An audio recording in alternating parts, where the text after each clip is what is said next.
Nosso É Daqui está no ar mais uma vez. Nós juntos, você e eu aqui, conduzimos esse nosso bate-papo, né? Esse programa que a gente faz semanalmente aqui, não só pelas redes sociais da Rádio Jornal de Indaiatuba, mas também do portal de Indaiatuba e do próprio É Daqui, onde nós trazemos para os nossos programas, para os nossos encontros, pessoas que fazem e acontecem na cidade de Indaiatuba. E hoje eu tenho a grata satisfação de receber aqui meu querido Guilherme Hubert, ele que é contador e tem uma empresa especializada em consultoria de empresas. E ele vai explicar para nós aqui exatamente como é que ele trabalha, até porque você que está nos assistindo, que é um profissional que tem uma empresa e precisa de uma ajuda às vezes para entender melhor o processo e ter melhores resultados, esse é o cara. Guilherme, prazer em recebê-lo no nosso É Daqui.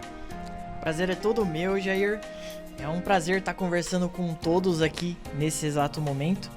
E nós somos uma assessoria empresarial que justamente funciona como um conselheiro ao lado do empresário para que ele possa ter uma performance melhor, tanto na sua vida profissional quanto do próprio negócio. Eu sempre ouço você falar, né, nas suas apresentações lá no PNI, que quem não controla não tem controle. Explica para nós como é que funciona esse conceito dentro das empresas, porque realmente muitas vezes a pessoa não sabe nem quanto ela gasta de água, né, quanto ela consome de energia e quanto isso impacta no dia a dia, no trabalho dele, no faturamento dele no final do mês. Como é que você trabalha, como é que você assessora o teu cliente? Bom, inicialmente, quando nós estamos a entrar num cliente, a gente sempre trabalha a nossa metodologia em 3 passos. São 3 principais passos para que o cliente ele passe a ter controle, comece a ter uma visão mais clara do seu negócio. Inicialmente a gente passa pela análise diagnóstico, depois nós desenvolvemos o controle customizado para que esse cliente precise ter a visão, e depois nós também fazemos a consultoria em cima desses dados. Eu gosto de fazer uma grande comparação com quando a gente vai no médico. Quando nós vamos no médico, inicialmente nós temos uma dor e nós nos queixamos dela para o nosso médico. E aí o médico começa a fazer uma anamnese com você, um questionário de como que estão as coisas, como que é o seu dia a dia, qual é a sua dor que você sente. E nesse primeiro estágio, nós também fazemos a mesma coisa. Nós questionamos, nós identificamos como que é o dia a dia, tanto da empresa quanto do empresário, e começamos a ter os nossos primeiros direcionamentos de quais são as primeiras melhorias, como que está um diagnóstico da empresa. Depois que você passa pelo questionário do médico, normalmente ele te manda fazer alguns exames e você tem a coleta do sangue e depois ali o relatório do que aconteceu, o que está acontecendo com o seu corpo. E aqui nós também fazemos uma coleta de dados dentro da empresa, nós fazemos uma coleta de controles, nós analisamos esses controles e começamos a gerar relatórios para o nosso cliente, trazendo já essa visão mais clara dos seus controles. E depois que você tem ali o seu exame, você volta no médico e ele faz uma análise técnica em cima desse exame. E da mesma forma, nessa nossa metodologia, no terceiro passo, nós olhamos esse relatório através dos dados e damos o nosso feedback técnico para o empresário. E já começamos a ter insights, situações para ele de melhoria para os próximos passos dentro da empresa dele. Então nós conseguimos, dentro dessa metodologia, trazer de um cenário totalmente obscuro para o cliente para algo extremamente claro, onde demonstra até mesmo no centavo aonde que ele está gastando os recursos financeiros dele. Maravilha. Como é que está a saúde, né, dessas empresas que você, pelo menos pelo que você avalia, do que você tem de conhecimento no mercado aí, como é que você está avaliando a saúde das empresas? Elas estão sabendo trabalhar esses momentos de crise que o país está vivendo agora? Porque queira ou não queira, o Brasil tem hoje um problema sério, que é a falta de dinheiro, a falta do pessoal comprando. A gente está observando, principalmente o comerciante está sentindo isso no bolso, né? as pessoas, as empresas estão se tresdobrando para conseguir dar conta de meta, vender e por aí vai. E assim, você que é um especialista nessa área de consultoria, como é que você avalia o mercado nesse momento e as empresas com quem você tem acesso, como é que elas estão encarando esse momento? Olha, eu vejo que principalmente os menores empresários, aqueles empresários que estão começando, esses são os que mais sofrem com as oscilações de mercado. O maior, o empresário ali que já tem mais de 50 colaboradores para mais disso, já tem uma estrutura bem firme de empresa, então ele consegue sobreviver bem às oscilações, e até mesmo porque ele já tem uma maturidade maior, tanto como empreendedor, quanto dos seus controles. Agora já o pequeno, aquele cara que está começando, né, aquele profissional que está começando agora, se aventurando no empreendedorismo, esse é o que realmente mais sofre com as oscilações. Eu digo para as pessoas que eu converso que quando se fala da vida da empresa, ela tem basicamente 3 fases. A primeira, a da sobrevivência, em que ele está ali lutando para consolidar sua posição no mercado. Depois vem o grau de maturidade, onde ele já superou ali aquela fase de subir, de escalonar, né, o trabalho dele. Então ele começa a investir um pouco mais no conhecimento, em estar mais na liderança do negócio do que no operacional ali mesmo fazendo. E depois o terceiro é quando ele muda do tático, que a gente chama, para o nível estratégico, em que ali realmente ele está olhando o direcionamento da sua empresa. E então, quando a gente pega ali o empreendedor no começo, esse é o profissional que mais sofre. E aí com a gente do lado, nós conseguimos dar essa estrutura e um pouco mais de calma para ele, né? Dar um pouco mais de confiança para que ele consiga passar esses momentos, principalmente agora nessas oscilações de mercado. Mas de uma forma geral a gente vê que quem mais sofre mesmo é o iniciante. Até porque eu entendo, até porque também já passei por isso. Às vezes a vontade de empreender e a ansiedade é muito maior do que a cautela, a paciência de sentar, planejar e colocar na prática. Isso é uma coisa que a gente acaba aprendendo ou na pancada, né, na vida, né, ou com a ajuda, por exemplo, de instituições como o Sebrae, que disponibiliza aí uma série de cursos para que a pessoa aprenda a dar os primeiros passos, né? E eu observo também muito isso, que hoje muita gente deixou de trabalhar de forma formal, né? De forma formal ficou bonito aqui, mas formalmente, né?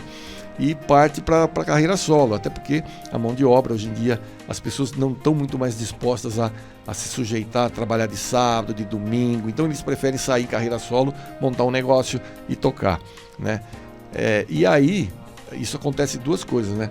Ele vai se aventurar também numa seara que ele não conhece bem, e aí aquela coisa tentativa, erro e acerto, e o mercado formal acaba também ficando desprovido de mão de obra qualificada, né? E aí surge um outro problema, que é uma outra questão. Então, o Brasil vive hoje, no meu entendimento, um momento bastante estranho, né? No mínimo estranho, né? Onde quem precisa, quer empreender, porque o salário não é uma Brastemp, né? O salário é um salário que hoje em dia o trabalhador dedica horas e horas para uma remuneração que nem sempre é suficiente para manter sua vida, o seu dia a dia, sua família, e aí é onde ele sai para fazer uma coisa que ele acredita que vai dar muito mais condições de estar próximo da família, ter mais dinheiro e assim por diante. Enfim, é uma coisa meio estranha realmente se você parar para analisar o contexto que o país vem vivendo nos últimos anos, não é de agora isso. Isso pós-pandemia se agravou muito, né? A pandemia deu uma sacudida em todas as estruturas do país, do mundo, e as pessoas estão se habituando e se ambientando até hoje. Também vejo grandes incorporações, grandes empresas que tinham empresários que ganhavam um grande salário e eles cortaram e reestruturaram para poder ter uma lucratividade maior e por aí vai. E essas pessoas, para se colocar muitas vezes no mercado, já estão mais idosos e tudo mais, e eles partem para uma carreira solo. E aí entra isso onde você acabou de dizer. Então, muitas vezes acostumado numa grande corporação que já tem uma metodologia, já tem um sistema de trabalho, você sai daquilo e vai para começar do zero, a surra eu acho que é grande, né? A pancada é maior ainda. Exatamente. A gente percebe que tem muitos empreendedores que eles não vão pro nível de empresário por opção, eles vão por necessidade. E aí muitas vezes esses profissionais eles não têm ali ainda a mentalidade, a maturidade, né, de estar na liderança de outras pessoas, de estar na liderança de uma empresa, estar na liderança de um serviço. E nisso, naturalmente, vem um pouco de desorganização junto. Até se ter a maturidade que tem que ter um processo, que é diante do processo que se tem a eficiência e, consequentemente, o resultado. Então, vem muito disso também, né? Do empreendedorismo por necessidade do que por opção. É verdade, é uma coisa que eu tenho observado muito. Até uma pessoa muito próxima de mim, ela ficou 9 meses desempregada. E eu percebia a busca incessante dela por uma recolocação, e por mais que você falasse para ela, olha, tenta empreender, não tem esse preparo, não tem essa cancha empreendedora, né? Eventualmente a pessoa pode até fazer um bico aqui, ali e acolá, mas fica perdida, fica sem, vamos dizer assim, sem um norte para dar sequência nesse empreender. Tem uns que já tem esse traço de empreendedor, parece que é de nascença, vem no DNA. Então, um outro ponto que até mesmo eu destaco é a questão da coragem e a adaptação ao risco. Porque quando nós viramos empreendedores, a gente tem que lidar muito bem com o risco. E quando se está dentro de uma corporação, quando se é CLT, você já não tem tanto risco. Agora, quando o risco é do patrão, né? Exatamente. E quando você se torna o empresário, o risco é todo seu. Né? Quem tem que pagar as contas no final do mês é você. Quem presta conta pro leão é você. Exatamente. Então, no final do mês, a conta tem que fechar. Então, a pessoa tem que saber que tem o risco e ela tem que correr atrás, porque não vai cair do céu. É verdade. Guilherme, você é de Indaiatuba? Sim, sou daqui de Indaiatuba. E como é que você foi para essa área aí? Você já trabalhava antes? Como é que você chegou na área de contador? Como é que você entrou? Porque, vou ser sincero, fazer uma confissão para você. Contador é uma profissão que eu digo para você, a pessoa tem que ter muito amor ao que faz, porque realmente é uma das coisas assim mais meticulosa, chata, porque a legislação muda o tempo todo o tempo. Tem coisa nova acontecendo, o governo dá um espirro lá, a coisa acontece aqui, e aí o contador, se ele não estiver bem inteirado das coisas, né, com certeza alguma coisa ruim vai acontecer na sua empresa. Quando eu comecei a empreender, acho que na minha primeira tentativa de empreendedorismo, eu fui fazer um curso. E eu me lembro que o palestrante no curso do Sebrae, se não me falha a memória, o curso do Sebrae falou assim: tem três coisas na sua vida que você tem que ter o melhor médico, o melhor advogado e o melhor contador. Porque se você tiver meia boca nessas 3 áreas, você está fadado a morrer. E é verdade, né? Eu já tive experiências muito ruins com contadores, até porque na época era tudo feito na unha, né? Na mão e tudo mais. E era muito fácil você ser ludibriado por um contador ou por um escritório de contabilidade. Então, se não fosse um escritório idôneo, coisa e tal, você acabava tendo problema, né? Nós tivemos aqui em Indaiatuba casos de contador cometer suicídio, isso na década de 90, cometer suicídio porque desviou dinheiro do cliente, e quando ele viu que não tinha mais saída, ele apelou, né? Então, são casos, eu estou só exemplificando, estou dizendo que isso é regra, mas é uma profissão que, se você não tiver muito conhecimento, muito bom, e empregar isso, os seus clientes vão passar apertado. Mas agora eu pergunto para você, porque você é um jovem, e como é que você entrou nessa história? Antes de tudo, para você ser contador, 2 principais características: ser metódico, porque tem muito detalhezinho que você deixar passar, já era. E organizado ao extremo.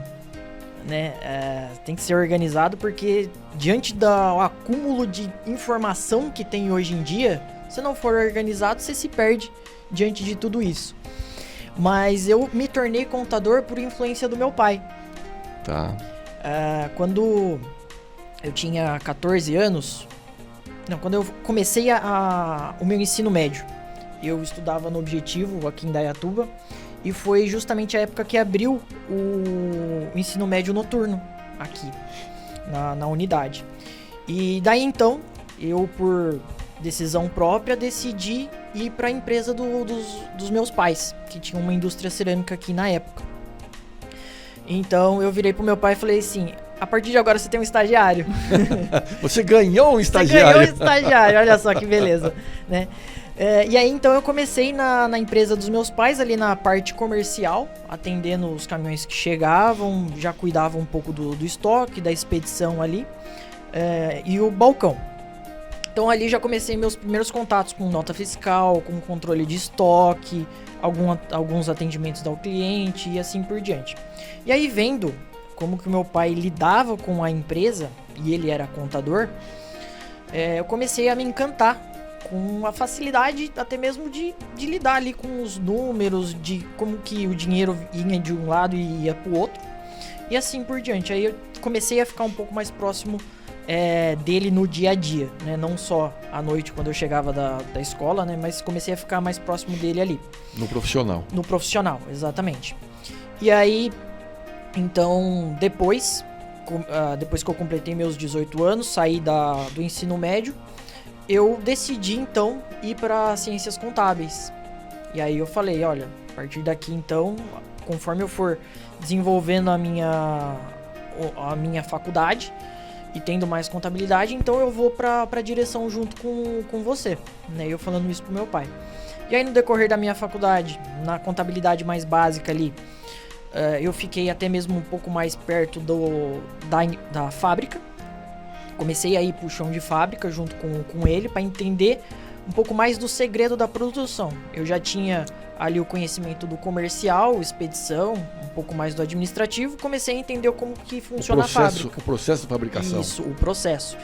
E aí então já comecei a entender como que o comercial influencia na fábrica e como que a fábrica influencia no comercial. Passou-se a minha faculdade, comecei também a agregar a gestão de pessoas para mim. Então, folha de pagamento e contratação e dispensa de funcionários também eu já estava cuidando disso. E aí, mais pro finalzinho da minha faculdade foi quando eu comecei a ter a contabilidade estratégica, que é aquela contabilidade que a gente usa para administrar o negócio. Já não é mais aquela contabilidade de escritório de contabilidade, e sim aquela que o empresário utiliza para se tomar boas decisões. E aí foi que eu me apaixonei de verdade. E aí, então, mais pro finzinho da faculdade, comecei a ter esse caminho junto com meu pai, de estar mais no financeiro da empresa e negociando com clientes estratégicos, fornecedores estratégicos, fazendo a ponte entre empresa e contabilidade, empresa e banco. Então, comecei ali tendo só o que o meu pai fazia, né, só ali a visão. E pra depois da faculdade, quase que fazer tudo que ele fazia, né? Que legal, uma história bacana, uma história bonita, de contador para contador, porque eu sou contador de histórias, né?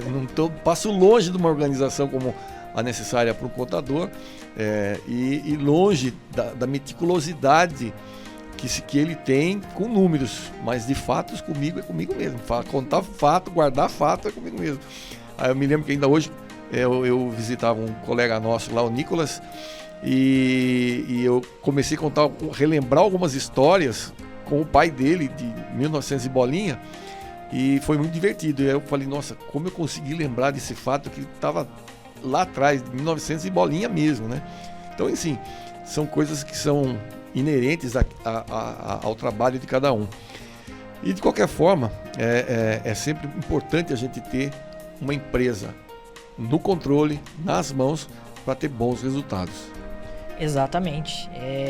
E um bom contador. Exatamente. E tendo os números à sua mão, é o que eu sempre falo pro pessoal, tendo os números na sua mão, a sua chance de errar uma decisão, ela é muito menor. Quando você tem um histórico, você tem uma análise do que você errou no passado, você não vai errar de novo. Você tem ali os números mostrando pra você que aquilo foi uma decisão errada. Então você não vai errar, né? Ou se você tiver uma situação parecida com a que você teve no passado, você já tem um molde pra tomar uma decisão. Uma decisão boa. Boa, exatamente. Então é nesse sentido, nessa essência, que os dados e os controles, eles conseguem te dar uma assertividade muito maior no seu empreendedorismo, né? Guilherme, quem está nos assistindo, que se quiser entrar em contato com você, como é que faz para conhecer você melhor, para conhecer o teu trabalho? Nós estamos localizados no edifício Corporate, no Office Premium daqui de Indaiatuba. Nós estamos toda terça-feira no BNI também, né? Atualmente hoje eu tô como vice-presidente do grupo, né? Que é um cargo privilegiadíssimo, né? E nós também agora, em primeira mão, passando aqui pro pessoal, nós começamos o nosso novo canal de workshops. Então nós temos ali uma parceria com o edifício Diplomate, em que a cada 40 dias ou 50 dias nós estaremos fazendo um workshop realmente para trazer esse conhecimento para os empresários. Então é uma possibilidade até mesmo de se conectar com a gente através dos workshops em que a gente faz, e também procura acelerar esse momento de maturidade dos empresários. Legal. E um telefone de contato, um WhatsApp? Pode entrar em contato no 19 9663 7244. Esse é o meu telefone pessoal, em que eu faço questão de atender os meus clientes por ali. Então repita. 19 9663 7244. Muito bom. Guilherme, foi uma honra recebê-lo aqui no nosso É Daqui, e espero que volte outras vezes com novidades para nós e para todo mundo que é a nossa audiência aqui, que sempre está atenta para essas novidades que acontecem por aqui. Ah, com certeza, e foi um prazer enorme estar aqui conversando com você, Jair. Maravilha, você aí de casa, mais uma vez, obrigado pelo carinho da audiência. Você sabe que o nosso É Daqui é um oferecimento do BNI One, que é um grupo de empresários que se reúne toda terça-feira, a partir das 6h30 da manhã no Indaiatuba Clube. Por que tão cedo assim? Porque enquanto a concorrência dorme, nós fazemos negócio. São mais de 50 empresários que se encontram semanalmente para fazer negócios. O BNI é a maior organização de network profissional do mundo. Venha nos conhecer, venha tomar um café conosco. Se fizer sentido para você, faça parte dessa organização também. Eu fico por aqui, espero você no nosso próximo encontro. Até lá, fiquem com Deus e muita paz.